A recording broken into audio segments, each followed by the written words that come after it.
Hi everyone, welcome back. Today we're going to be doing a close reading of Thomas Carlyle's Past and Present, Book 2, The Ancient Monk, Chapter 7, The Canvassing.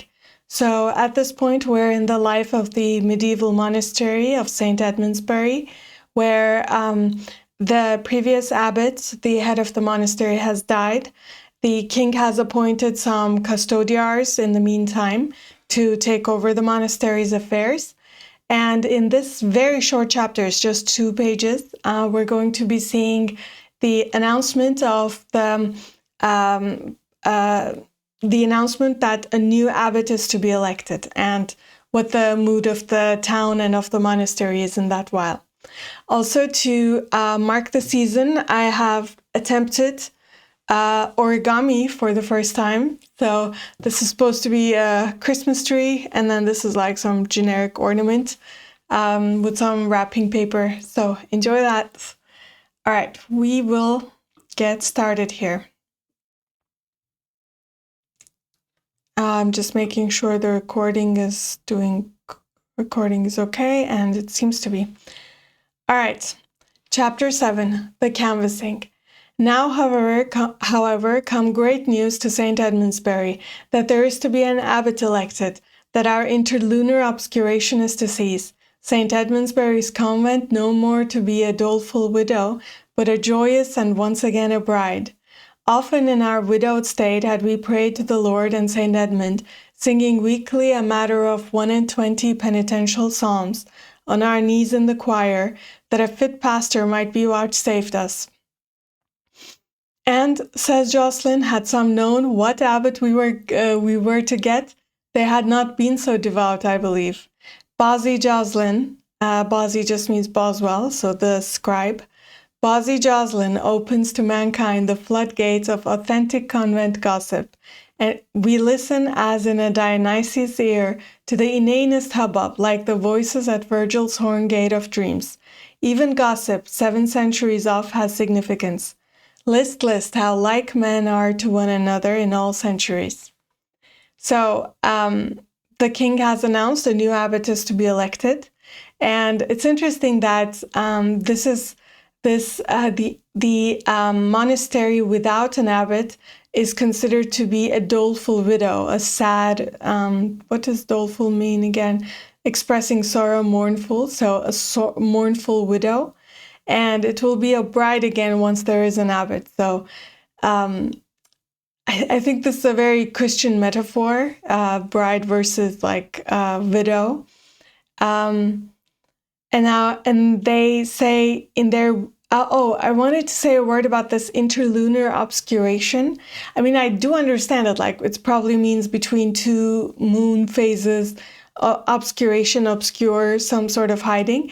But I still thought it's an interesting metaphor that Carlyle gave. So I looked it up, and interlunar obscuration is not a standard modern astronomical term, but it basically is the time when the moon is invisible between the old crescent and the new crescent, the period around the new moon when the moon is too close to the sun to be seen.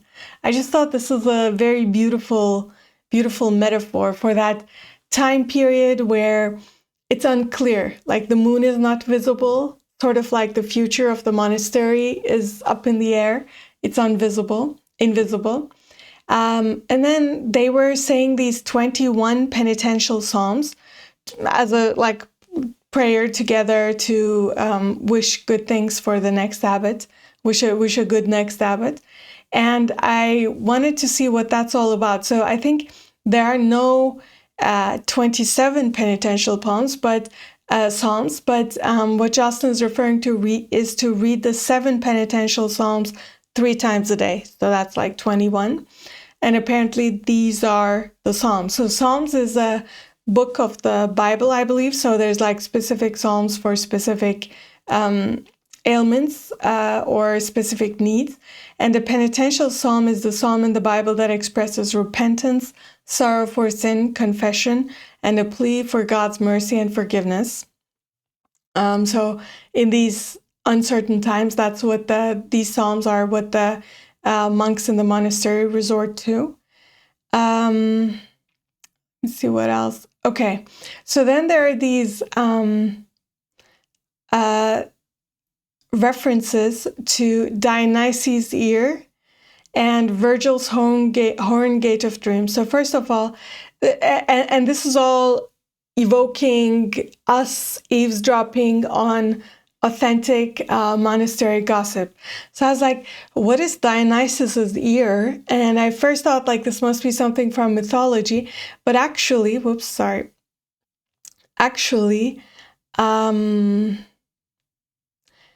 it is a place in, where was it?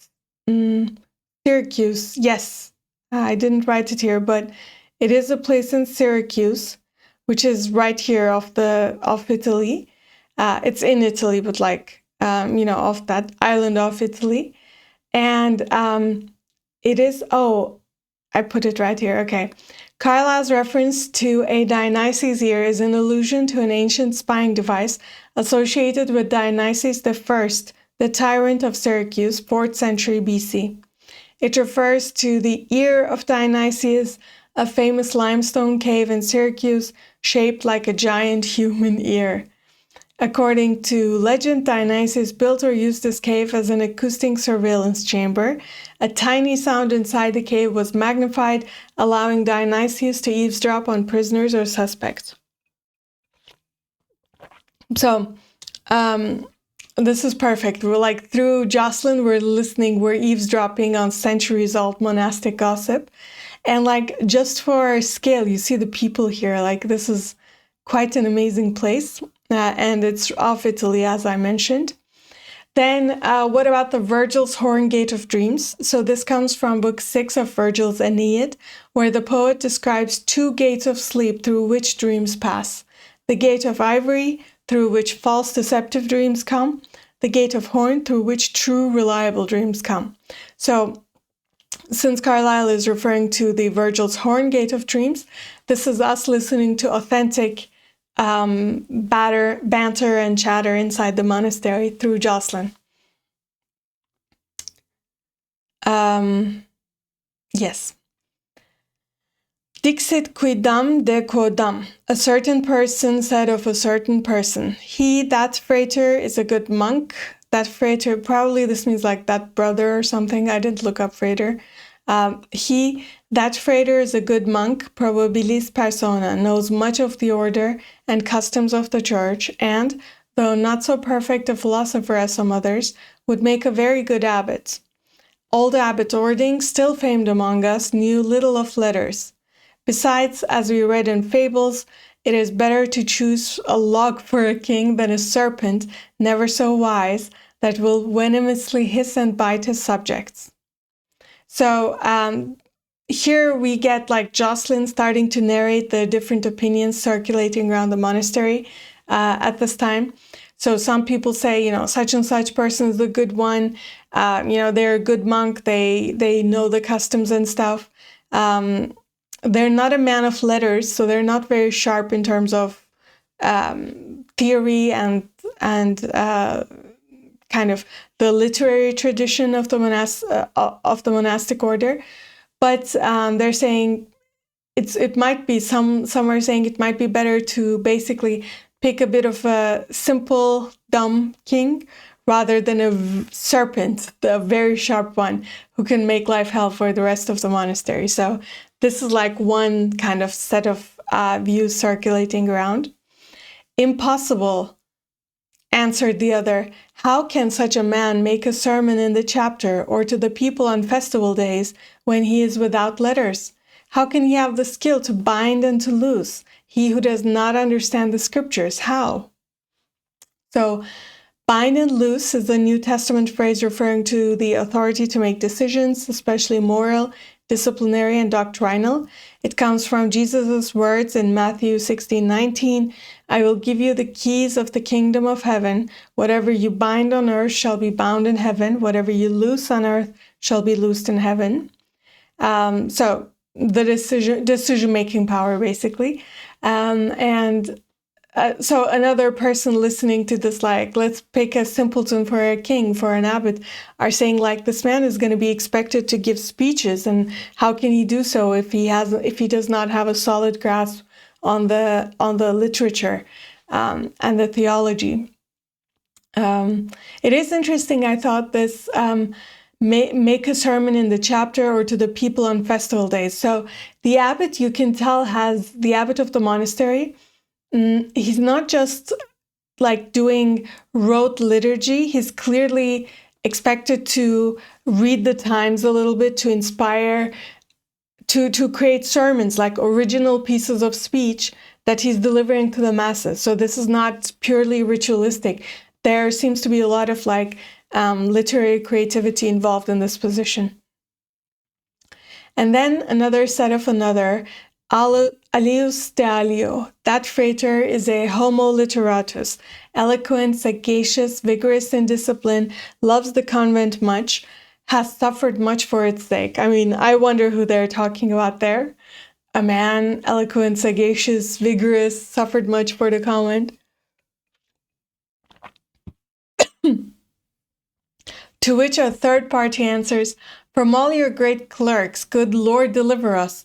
From Norfolk Barreters, so that's Abbot, or at this point, Monk Samson, was from Norfolk, and he had this litigious air about him, which got him the nickname Norfolk Barreter, meaning Norfolk lawyer. And surly person, he was a stern person. So from Norfolk Barreters and surly persons, that it would please thee to preserve us, we beseech thee to hear us, good Lord. So this person is clearly not a fan of Abbot Samson.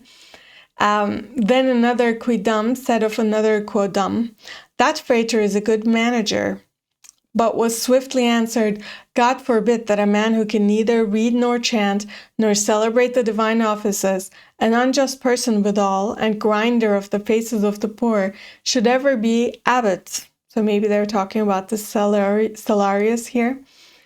One man, it appears, is nice in his victuals. Another is indeed wise, but apt to slight inferiors, hardly at the pains to answer, if they argue with him too foolishly. And so each aliquis concerning this aliquo through whole pages of electioneering babble. Yeah, and so each aliquis concerning his aliquo through whole pages of electioneering babble. For, says Jocelyn, so many men, as many minds. So everybody's saying something. Our monks at time of bloodletting, again, like the casual reference to gathering together, I suppose, in a room and letting blood. Oh, that's insane. Our monks at time of bloodletting, tempore minutiunis, holding their Sanhedrim of Babel, I love the Sanhedrim of Babel, would talk in this manner. Brother Samson, I remarked, never said anything, sat silent, sometimes smiling, but he took good note of what others said and would bring it up on occasion 20 years after. We, of course, know with hindsight that Samson is going to be the next abbot, so everybody's saying something about who should be the next abbot, and Monk Samson, who at this time has no reason to suspect, he's rather on the lower end of the monks. He has no reason to suspect that he would be the next abbot, and yet he's clocking what everybody's saying. He's saving it to memory. As for me, Jocelyn, I was of the opinion that some skill in dialectics to distinguish true from false would be good in an abbot. I spake as a rash novice in those days, some conscientious words of a certain benefactor of mine. So he said something, I think he said something bad about some people, and behold, one of those sons of Belial, one of those devils in the monastery, ran and reported them to him, so that he never looked at me with the same face again. Poor Bozzy. Such is the buzz and frothy simmering ferment of the general mind and no mind, struggling to make itself up, as the phrase is, or ascertain what it does really want, no easy matter in most cases. St. Edmundsbury, in that Candlemas season of the year 1182, is a busily fermenting place. The very clothmakers sit meditative at their looms, asking, "Who shall be abbot?" The Sociamani speak of it, driving their ox teams afield, the old women with their spindles, and none yet knows what the days will bring forth. So I thought when I first read this, like, is this Candlemas thing kind of an old way of saying Christmas? Actually, it's not, surprisingly. Candlemas is a Christian feast celebrated on February the 2nd, commemorating the presentation of Jesus in the temple and the purification of Mary, and in medieval Europe, the blessing of candles. So that's Candlemas. Let's see. And then the Sociamani, sorry, one sec.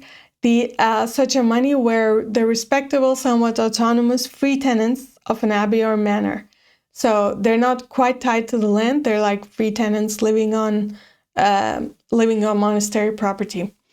The prior, however, as our interim chief, must proceed to work, get ready 12 monks, and set off with them to His Majesty at Waltham. So Henry the King is waiting for them there. There shall the election be made. An election, whether managed directly by ballot box on public hustings, or indirectly by force of public opinion, or were it even by open alehouses, landlords' coercion, popular club law, or whatever electoral methods, is always an interesting phenomenon. This is Carlyle's commentary, that elections are always interesting. A mountain tumbling in great travail, throwing up dust clouds and absurd noises is visibly there, uncertain, yet what mouse or monster it will give birth to. This just is a great description of an election. It's like a mountain. There are forces, big and small, colliding with each other inside this mountain, becoming a pressure cooker inside it. And the mountain throws up dust clouds and absurd noises, and it will give birth to either a mouse or monster. It will either change a lot or almost change nothing at all. All this above. Very interesting. I wanted to also ask, there are some things I didn't understand. So public hustings. Hustings, originally a public court or assembly, later the platform and activity of election campaigning.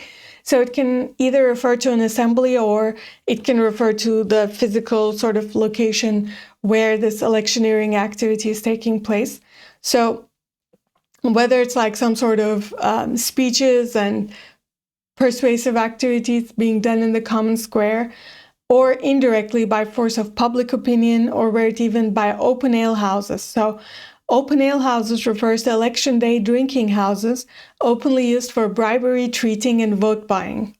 Candidates or their agents would buy large quantities of alcohol for voters. Ale houses became unofficial polling headquarters where voters were fed, drunk, and pressured. Very interesting. I also researched, I didn't write it here, but what is club law? So what they're talking about is clubbing people. So like mafia tactics, basically.